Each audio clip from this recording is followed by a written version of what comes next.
Hayırlı günler hürmetli dostlar, tuğanlar. Biz gittik, oğlumuzni armiyaga uzatırga. Değil mi? İyi inşallah. Oğlum da kelemine enesini uzatırga.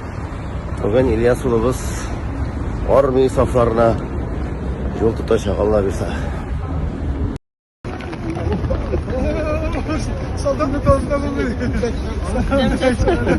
Sen biliyorsun. Thank you so much. Amazon привет.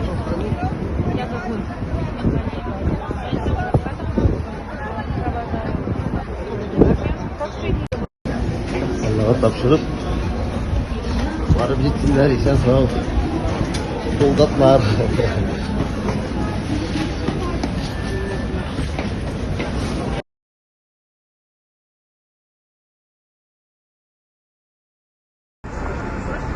Да, как сак спускаешь, перемечек и ходишь направо.